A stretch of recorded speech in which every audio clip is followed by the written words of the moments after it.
Question number 20 देखो, capacitance से है, इक्विवेलेंट कैपेसिटेंस निकालने का है। देखो जरा, the equivalent capacitance of the system shown in the flowing circuit is, equivalent capacitance बताना है इस सर्किट का हमें, जो गिवन है सर्किट है, ठीक है। ये 3 माइक्रोफैरड और ये 3 माइक्रोफैरड पैरेलल में जुड़ा है। कैसे जुड़ा है? पैरेलल में जुड़ा है।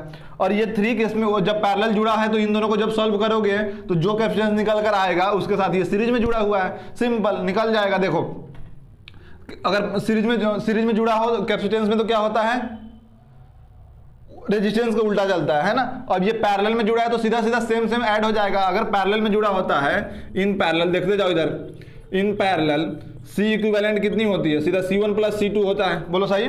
और in series 1/C equivalent 1/C1 plus 1/C2 होता है, बोलो यही ना। तो ये दोनों पैरेलल में जुड़े थे तो हम कितना सॉल्व कर सकते हैं? 3 और 3 किसका कितना हो जाएगा? 6 हो जाएगा। तो हम यहां से इस सर्किट को ऐसे लिख सकते हैं, ए पॉइंट ये हो गया अपना 3 माइक्रोफैरड और यहां से ये हो जाएगा 6 माइक्रोफैरड, बोलो सिंगल बन गया। ये बी पॉइंट 3 3 6 मिलकर 3 3 कितना हो गया? 6 सिंगल हो गया। अभी इन दोनों को सीरीज में जोड़ना है तो सीरीज वाले को कैसे निकालते हैं? 1/C equivalent equal to 1/C1 plus 1/C2। तो जरा ध्यान से देखो, 1/3 यहाँ पे हो जाएगा और यहाँ पे 1/6 होगा। दोनों का एलसीएम ले लो,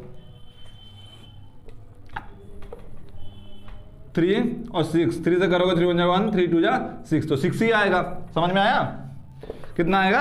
6 आएगा। तो यहाँ पे 6 लिख दो और 3 × 2 6 और प्लस का 1, तो ये हो जाएगा 3/6, बोलो सही।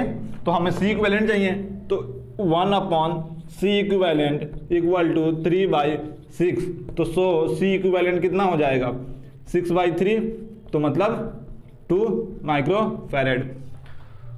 3 × 2 6, 2 माइक्रोफैरड आ गया, बोलो सही।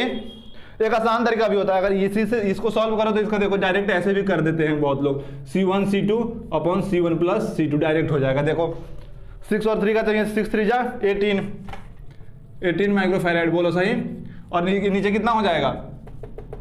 C1 प्लस C2, अब माइक्रोफैरड आएगा और C1 प्लस C2 कितना है? 6 3 9, तो 9 लिख दो, 9 × 2 2 माइक्रोफैरड। ऐसे भी सॉल्व हो जाएगा, ठीक, नोट करो।